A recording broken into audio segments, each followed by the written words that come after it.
Pakistan kahwin perempuan Malaysia. Dia orang dapat ini warga negara Malaysia, anak-anak dapat warga negara Malaysia ni bermula sejak zaman Tun M lagi lah.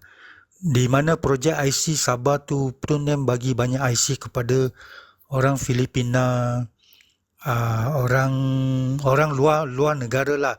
Pakistan di Sabah pun banyak tau yang dapat IC punya. Macam mana dia orang dapat? Itu projek IC masa dululah. Macam mana Pakistan boleh tahu projek IC di Sabah? Mungkin dia orang dulu ada orang kerja kat sana lah. Pada pendapat saya, mereka tahu ada ni projek IC, mereka cepat-cepat panggil dia orang semua datang Sabah sana ambil ini IC. Sebab itu projek IC, itu JPN pada pendapat saya lah, mereka ikut projek IC untuk bagi warga asing punya anak dapat warga negara Malaysia. Kerana kahwin dengan orang Malaysia, kahwin dengan perempuan Melayu. Perempuan Cina, perempuan India sangat kurang lah, bukan tak ada lah, ada sangat kurang. Tapi kahwin dengan bumi putra Melayu ke bumi putra Sabah Sarawak boleh dapat warga negara Malaysia, anak dia orang. Ini semua bermula dari projek IC dululah. That means zaman BN punya time lah. Dulu zaman BN punya time dah start berlaku dah benda ni. You tengok 90-an, 2000 sampai 2010, 2010 sampai 2020. Ini 20 tahun lah, kita kata 2000 sampai 2020 lah. 20 tahun berapa Bangla dah kahwin dengan orang Malaysia. Berapa Pakistan dah kahwin dengan orang Malaysia. Rohingya pun ada yang kahwin dengan orang Malaysia. Anak-anak mereka semua dapat status bumi putra, namanya Melayu lah, dalam kategori Melayu. Jadi kalau mereka dapat ini kategori, mereka akan dapat hak istimewa orang Melayu. Ini bermakna orang Melayu punya hak istimewa dikongsi bersama dengan warga asing punya anak. Itu Bangla punya anak ke, Pakistan punya anak ke, Rohingya punya anak lah. Jadi kena kongsi lah, no choice lah, because dah berlaku. Mana boleh no choice? Tak boleh, kami tak terima. Ya, kita tak terima, tapi JPN dia terima. Masalah ni Aceh, JPN dia pergi terima benda ni. Sepatutnya JPN masa tadi macam tadi dia cakap, dia kena check dia punya hospital, itu surat beranak, dia beranak di mana, dia bapa siapa. Dia mak memang Melayu, okey, kita confirm lah. Tapi dia bapa siapa, Pakistan ke, Bangla ke, Rohingya ke, dia kena check lah. Dia JPN pergi terima buat apa? Sekarang dia suruh bagi itu IC kepada dia anak dah bagi status warga negara sama status bumi putra. You dah bagi dia anak, you tarik balik semua itu IC lah, boleh tak? Sekarang JPN boleh buat macam tu kalau nak. Sebab you bapa bukan warga Malaysia, you tarik semua IC lah. Yalah, betul. Berani tak JPN buat macam tu? Tanya you bang. Berani tak JPN buat macam tu? Jadi kalau you JPN you tak berani, sekarang you dah bagi ini IC status bumi putra kepada warga asing punya anak, macam mana you nak tarik balik? Tak boleh. Seharusnya ini masalah tadi Aceh cakap betul. Ini JPN punya masalah, dia orang bagi ini, dia orang tak check betul-betul, dia terus bagi macam ni. Ini kesilapan JPN. Anggota JPN semua kesilapan yang bagi status bumi putra kepada anak warga asing. Sepatutnya yang kahwin ni semua kena balik negara asal suami dia orang. Tapi Malaysia tak buat macam tu. Dia biarkan orang membiak di sini, jadi status bumi putra. Jadi status bumi putra bermakna berkongsi semua hak istimewa orang Melayu tau. Betul. Dan semua hak istimewa bumi putra Sabah Sarawak, semua dia orang kongsi. Betul. Betapa hebatnya Malaysia. Kerana undang-undang yang lemah, pelaksanaan yang lemah, ini pegawai semua tak cek, semua biarkan saja. Mungkin ada unsur rasuah, kita tak tahulah. Itu susah cakap lah bang, betul tak? Betul. Jadi pada pendapat saya, dah dapat status tu nak tarik balik memang susah lah bang. Ya, kecuali betul. kalau Saifuddin KDN dia buat satu undang-undang baru semua macam ni, sorry, kita cancel, tak boleh. Kecuali macam ni. Dia mau cancel ke? Dia lagi bagi banyak lagi IC. Ya, itulah masalah dia lah. Berapa ribu dia akan dapat IC. Dia lagi nak bagi. Itulah masalah dia bang. Dia takkan cancel lagi, dia bagi IC baru kepada warga. Beribu lagi. Dengan standby. Sudah 14,000 itu hari saya tengok. Itu online punya berita lah. Yalah. I think Metro ke berita harian ke macam tu lah. Cosmo ke macam tu lah.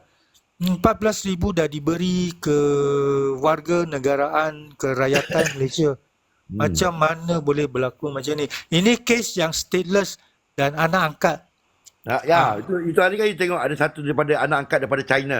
Apa sebab tak boleh angkat anak angkat daripada China, sini tak ada anak angkat ke? Ramai kan? Sini banyak ramai anak angkat China kan? Kenapa mau angkat itu China punya? Ya. Saya pun tak tahu lah bang. Saya pun tak tahu itu pun orang Cina pergi angkat itu China punya anak. Buat apa? Ramai sini anak yatim jatuh Cina punya orang. Kaum Cina punya orang. Buat apa dia pergi angkat China? Ya, betul. Itu dapat IC tu. Ya, dasar itu sekarang Saifuddin Nasruddin dia pun pening kepala macam mana warga asing stateless atau anak angkat sekarang kena bagi IC sebab dia orang dah ada bapa angkat, amak angkat. So ini bukan senang nak deal loh bang. Ini bukan senang nak deal. Senang deal. Bukan senang kita mau bagi, tak boleh. Dia bercakap tak mana pun cakap boleh, dia tetap China. Jadi sekarang undang-undang kena tegas lah bang. Kalau undang-undang tak tegas, Saifuddin Nasruddin bagi je macam tu. Mudahnya. Kita fikir umur kita berapa lama lagi. Umur kita berapa lama lagi mau hidup. Akan datang 20 tahun lebih kurang mungkin. Ya, kalau hidup 20 tahun. Kalau besok mati? Kalau 60 campur 20 tahun sudah 80 lah. Itu sajalah. Maksimum lah. Kalau boleh hidup sampai 80. Kalau umur 20 dia campur 60 tahun, dia boleh hidup sampai 80 tahun lah.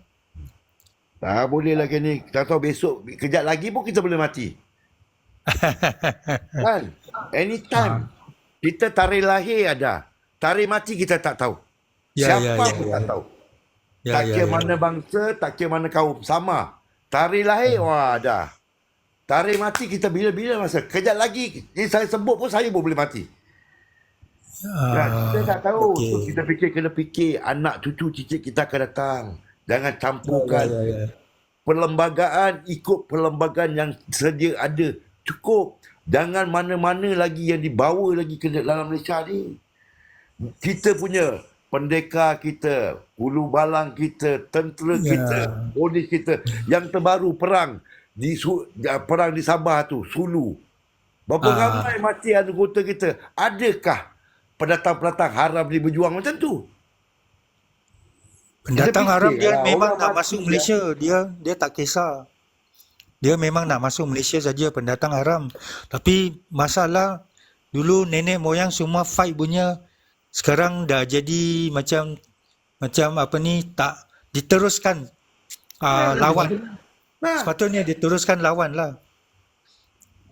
Kenapa negara kita Malaysia tak ikut undang-undang yang negara-negara lain yang ada ketat untuk dapatkan warga negara?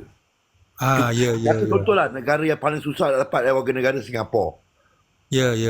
Singapura paling susah nak dapat.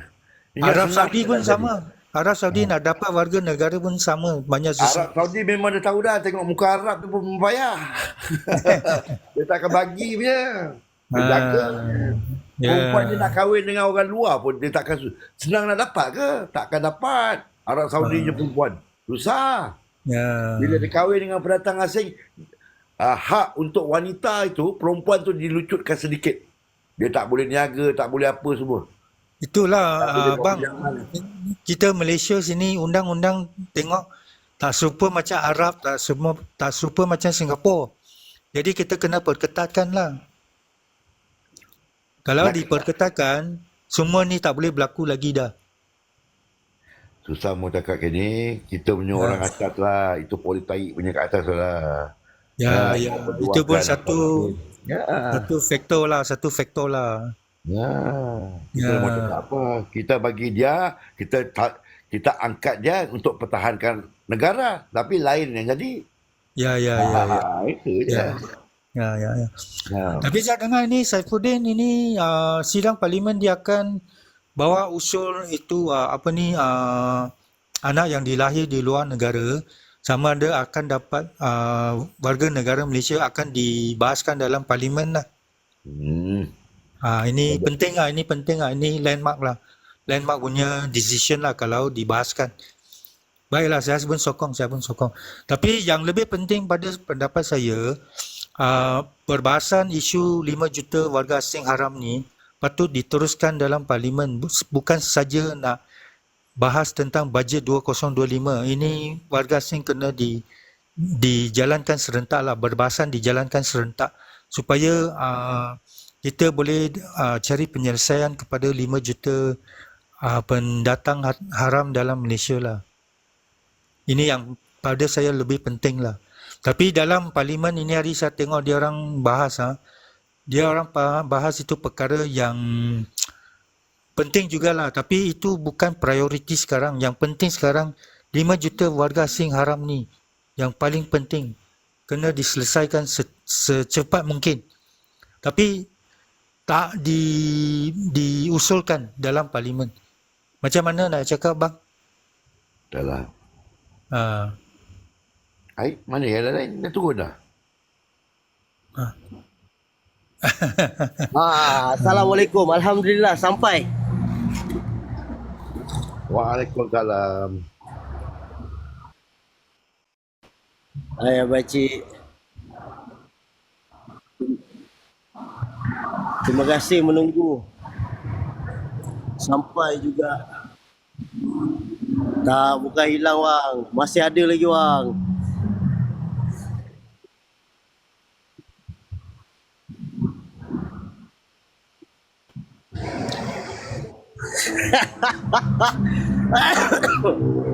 Saya kena letak macam Aceh tinggal Selayang kan? Kat mana tu? Aceh tinggal Selayang kan? Kat mana tu? Terima kasih Pok Goh. Kat mana tu? Area mana tu? Saya dekat bawah flat. Dekat bawah flat abang cik. Saya tinggal nak letak ais kan. Susun balik, bagi cantik. InsyaAllah besok kena sambung balik. Dekat area Ampang. Apa? Ingatkan kotak-kotak putih ni tempat Rohnia ni ke? Hai, lewat jam ni.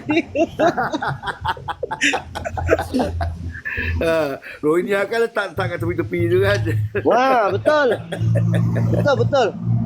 Tapi ni kadang-kadang orang tengok juga, warga asing dia cakap yang tu, aku ada IC lah. Kan, saya jerit balik, aku ada IC lah.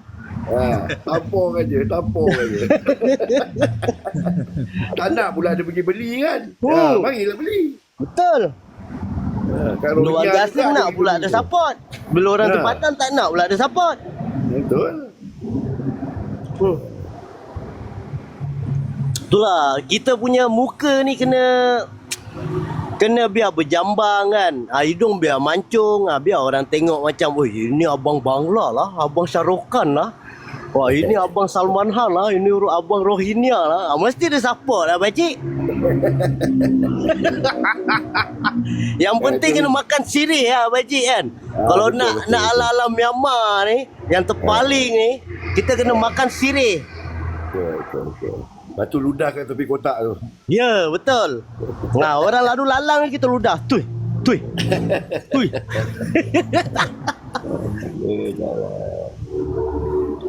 Jaga dekat mana? Dekat Ampang pula hari ni?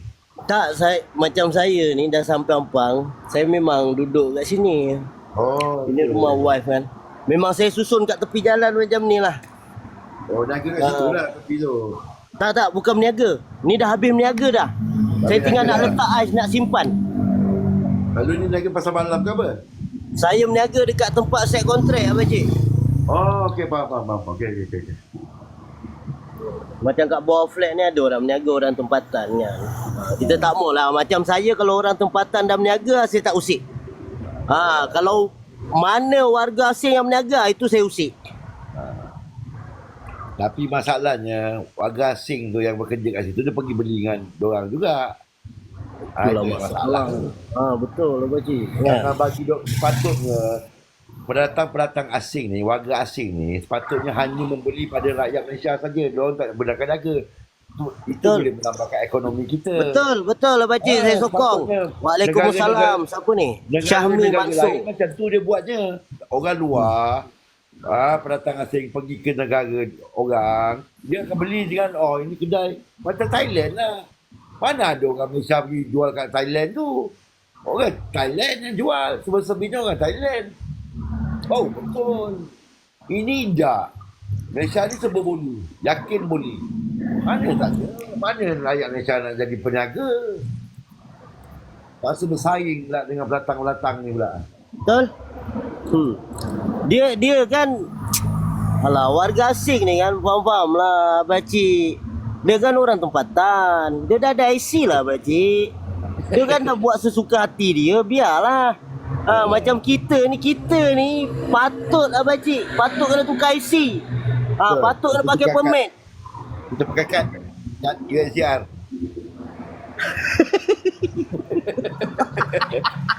Kita kena tukar. Rakyat Malaysia harus bertukar kepada kad UNCR. Apa macam? Ya. Sebab daripada ujung PR. Kuala Lumpur sampai ke Johor. Boleh berjalan-jalan.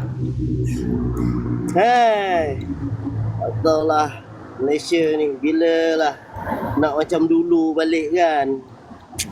Dulu aman lah pakcik. Bukan aman lah, senang kita cari makan kan. Betul.